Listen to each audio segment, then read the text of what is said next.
Hi, I'm James Shillinglaw, and I'm here with Vincent Frascogna, who's the Vice President Americas Global Sales and General Manager North America for Etihad Airways. Now, we've been seeing what U.S. airlines are doing in reaction to the coronavirus crisis. We get updates all the time, and actually we get good updates from Etihad and others. But Etihad is one of the largest, if not the largest, airline in the Middle East, and actually is headquartered in Abu Dhabi, but they go globally all over the place. They're a great airline. And we wanted to see how it was addressing the crisis. And we're going to do that with Vincent now on Insider Travel Report. Now, first of all, Vincent, how are you and where are you? James, good morning. Thank you for inviting me to speak to you this morning.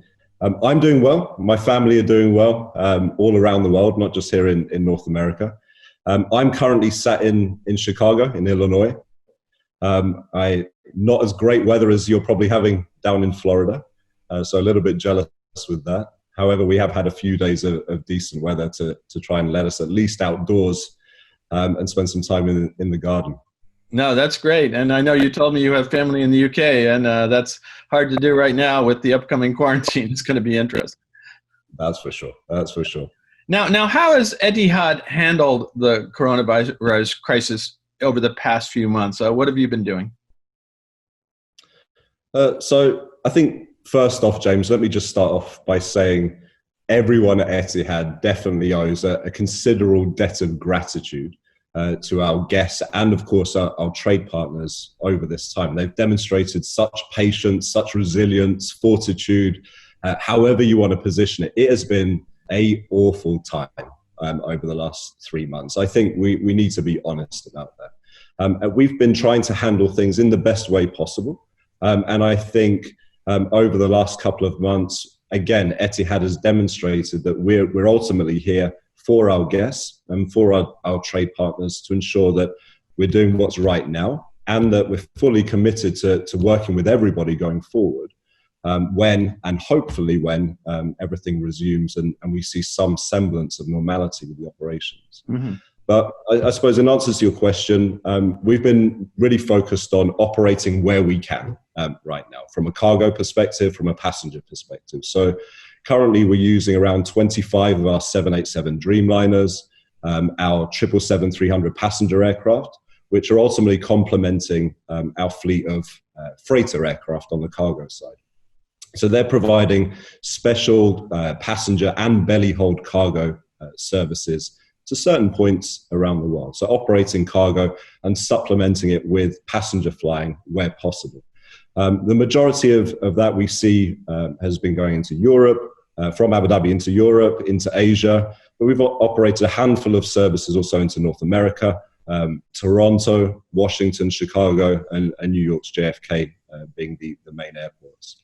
So from a cargo perspective, the team there are now operating around 100 turnaround flights per week, approximately 12 destinations. Again, a lot of global destinations, some that are on our normal scheduled network, but also some new ones there as well. Yeah. But it's also a real opportunity, James, for us to do some reflective thinking as a business, look at how we potentially change some of our internal processes, looking at how we can implement new strategies so that when we come out of this, our teams are fully engaged to come out of this strong and fit. And that also goes for our aircraft. So from an engineering perspective, we've probably embarked on the largest aircraft maintenance program in our history, for sure. So we're performing maintenance work on 96 of our passenger aircraft. That's all of our 380s, a number of our Airbus aircraft, the 320s and 321s, some of our 787s and 777s. And that maintenance program ranges from minor tasks, so seat repairs, in-flight entertainment repairs, to really put our aircraft in a position where when passengers come back on their aircraft, it really feels like they're getting on a brand new aircraft again. But yeah, well, you actually have one of the youngest fleets anyway. I mean, and so you do maintenance. You're doing maintenance on fairly new aircraft, right? We do, but of course, those aircraft still have maintenance programs that we adhere to, and some of those more heavy maintenance tasks, such as engine changes, modifications. It gives us the opportunity to actually do those now, bring forward those programs so that we don't impact the network and schedule once we get up and running again. So ultimately, the priority is as soon as that time comes and we can reestablish more of a robust network and scheduled service, everything is in the right place to do that well, and as our guests would expect. Yeah, no. Now, obviously, you are your hub is Abu Dhabi, and has Abu Dhabi, and we get a lot of material from Abu Dhabi. It's been great about updating us about what the tourism possibilities are when things get back to whatever semblance of normal we have. What is the situation in Abu Dhabi and the rest of the UAE? Have they been hit hard by COVID-19? So the UAE hasn't been hit as hard as many other countries around the world. There are obviously cases that exist there and have existed, but the UAE government is a very nimble government. It's able to react very quickly, and it has reacted very quickly to this situation.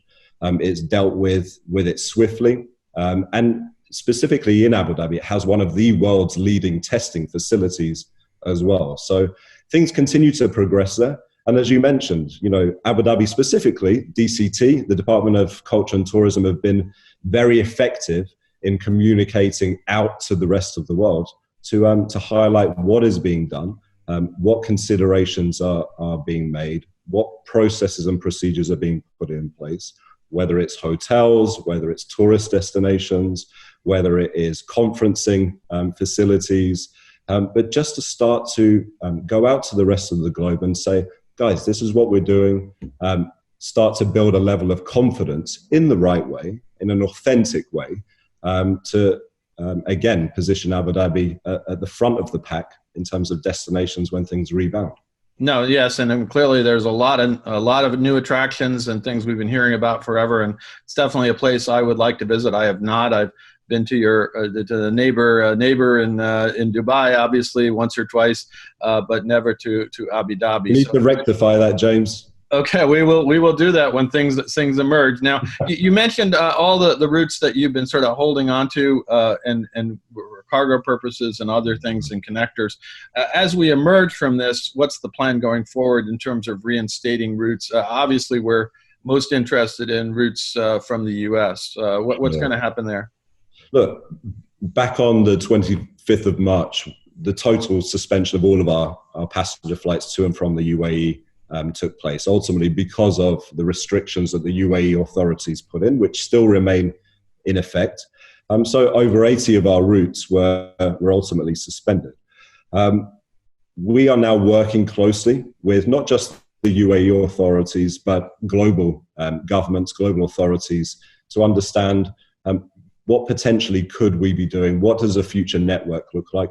And of course, I wish, as our CEO keeps saying, if we had this magic crystal ball that could tell us when different countries would lift restrictions, open borders, we'd probably be in a different business. Yeah, right. Well, if you had a vaccine too, that would be a pretty good thing too, right? But look, ultimately, as with most airlines, they've had to stop flying to different destinations, potentially at different times as well. The pandemic hit different countries in different waves. So we're envisaging that different countries will open at different times as well. If we look at our US market, where are our core destinations from the US? Of course, the UAE, Abu Dhabi, Dubai are core destinations, as are the rest of the Gulf, Saudi, Kuwait, Bahrain, but also the Indian subcontinent is a massive destination for us in terms of VFR, so family, friends, relatives, but also from a tourism perspective as well. So India is probably crucial for us in terms of what they decide to do in terms of opening their borders. Is it Indian nationals? Is it OCI card holders first, and then a broader relaxation?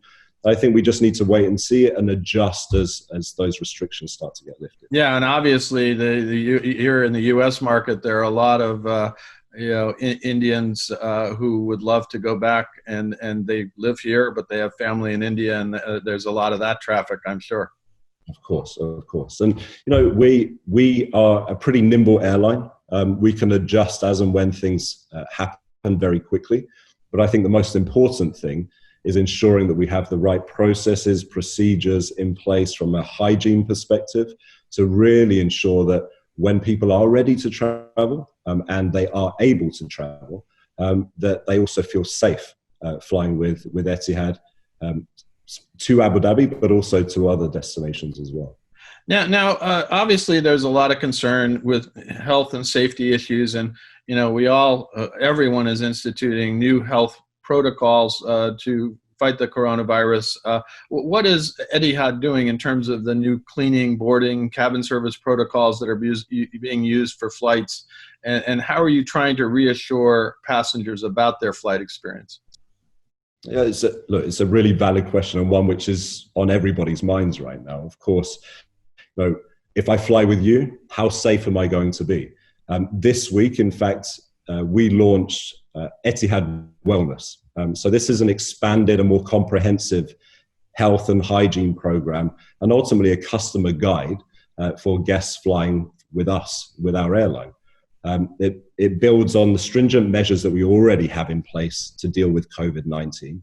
But ultimately, this is going to be coming through in a series of communications direct to our guests, but also through an easy-to-use online guide that highlights our standards of cleanliness, health and hygiene being applied at every stage of the customer journey. And what's important here, it's not just about what the customers see, but it's also about what they don't see. It's also about the processes behind the scenes. So, for example, our culinary hygiene at our catering facilities, we have our own food testing laboratory as well. What are we doing in terms of aircraft deep cleaning? And then the general services, check-in, health screening, boarding, in-flight experience and product, crew interaction, arrival, ground transportation. So the majority of all of this, very comprehensive guide, can be found online at etihad.com/wellness. But I suppose one of the key things which is going to be, or it definitely is quite unique to Etihad right now, is the introduction of Etihad Wellness Ambassadors. So these ambassadors are ultimately going to be championing Etihad Wellness for our organization and for our guests. This is the introduction of specially trained staff across the business, wellness ambassadors, as I've mentioned, who are going to provide essential travel, health information and care so guests can ultimately fly with greater peace of mind and greater confidence.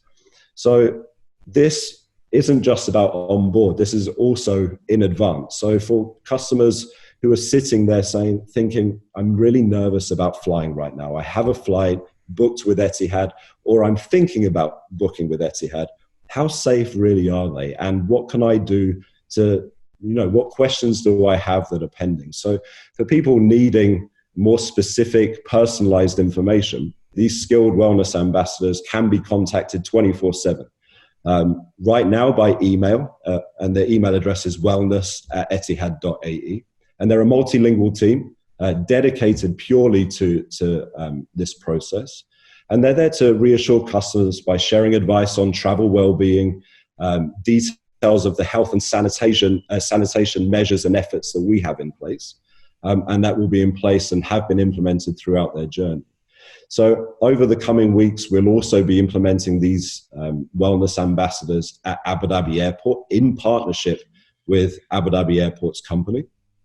And they're going to be making sure we have the same levels of care and support at every part of the customer journey. So again, not just at check-in and on board the aircraft, but that whole travel journey throughout the airport as well. So immigration, customs, retail, everything should be tied up, locked up within this whole Etihad wellness piece. And then again, on board, we will have an introduction of the wellness ambassadors on board. So once travel restrictions to and from the UAE are lifted and we resume a more expanded network, we will introduce the ambassadors on board, complementing the roles already performed by other cabin crew, but ultimately providing an enhanced level of customer care focused on wellness in flight as well. No, it sounds like you really have this covered. I know, and we're trying to get the word out about that. I think we did a piece on it as well, and it really is going to help for our travel advisor subscribers who are out there wondering what airlines to book and what's safe and what they can tell their customers. You seem to have a lot of the questions answered. And in that vein, how are you dealing with travel advisors here in the U.S. who have been working to postpone, move bookings to a later date, or even asking for refunds for those passengers who simply can't fly at this time? What's your policies been? Has it been, and how are you working with those advisors? I think first and foremost, it's important to reiterate that we're all in this together. We're the airline, you're the travel agency. This is one problem, but also one opportunity to make sure that we are dealing with our mutual customers in the right way. We're obviously offering refunds to passengers where we've cancelled the flights, but we're also offering the opportunity to offer a travel credit with a bonus on top of that as well. So I think you and the cruise lines are doing that. It sounds like. There you go. So for economy passengers out of the US, it's an additional $60 on top of the original value of the ticket. For premium passengers, it's an additional $400. So look, ultimately we want to try and keep our guests flying with us and ensure that they, again, have the opportunity to fly with us in the future. So we would like consumers to take the credit instead of a refund. But ultimately, if we've cancelled the flight, as we should, we are offering refunds and working with the travel advisors and the travel agency community to do so. I know that has been a big issue, obviously, with the American side of travel advisors. Certain carriers here did offer refunds and some did not. And obviously, the IATA position was, we don't necessarily have to offer refunds, but it's good that you do. Yeah, look, of course, our conditions of carriage, DOT guidelines clearly state what we should be doing, and that is exactly what we are doing. There's still some work to do in terms of processing times of refunds, and let's be completely honest about that. And we're working with travel advisors to ensure that we're communicating out where we need to. But that's probably the most important thing right now in terms of how we're working with travel advisors is keeping the communication going. It's not about talking just for the sake of talking. It's about being authentic in our approach, honest in our approach with them, but ultimately finding a joint approach to dealing with our mutual consumer. Absolutely. Now, are travel advisors really starting to book a little bit? I wish there was more. If I'm honest, I wish there was more coming through for the end of this year. But 2021, I am seeing quite a number of requests coming through, particularly group series bookings, ultimately looking at tourism into the UAE. So I think what DCT have been doing, what the Department of Culture and Tourism have been doing in Abu Dhabi is to some extent proving to be effective, because we're getting not just requests from agencies and tour operators that we know have an interest in the UAE and other parts of the Gulf, but new requests coming through from new agencies who have a new and renewed interest in the region. So I think there is a level of confidence there that when things start to bounce back, the UAE will be a very new, unique destination for some consumers where they feel safe to travel to. Yeah, well, actually, you were slated to be part of this large World Expo, I believe, that was really being promoted for later this year, and now I understand it's being moved, I believe, to next year. Yeah, it's been obviously that's something to look forward to for 2021, right? Of course. So Dubai Expo, a really exciting opportunity, not just for the UAE, but for the globe. It's a record number of countries that have signed up to participate with exhibits there and their own stands, their own buildings. But ultimately, we are going to be one of the airlines bringing passengers in from around the world. I am very excited. I'm disappointed it's not taking place in October this year, but quite rightly, a decision has been taken to postpone it for 12 months. and we will be there in force to make sure this is a success. Well, I'm looking forward to hopefully getting over there during the fair next year, if not before, but or just seeing Abu Dhabi for the first time, because we read so much about it and we've been reporting on all the different new attractions, and it definitely sounds like, and I have sent other writers over there, but for whatever reason I haven't been able to go myself. So we'll see what happens later this year, and of course for 2021. Now, any other messages that you might have for, we go out to about 100,000 U.S. travel advisors now, and they're, ready and eager to start rebooking. They just are waiting for that right time. And is there any other messages you might have for them? Yeah, look, let's stick together. I think that is the most important thing right now. We are all in this together.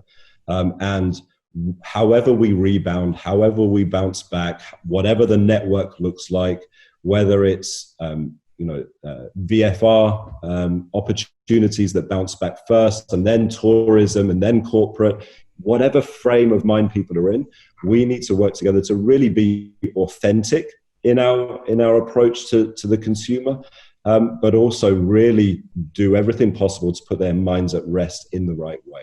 I think through Etihad Wellness, we've introduced some fundamental changes and processes to our business that will allow that. But again, back out to our travel partners and colleagues, let's stick together. Let's keep communicating. If you want more from us in terms of communication, let us know.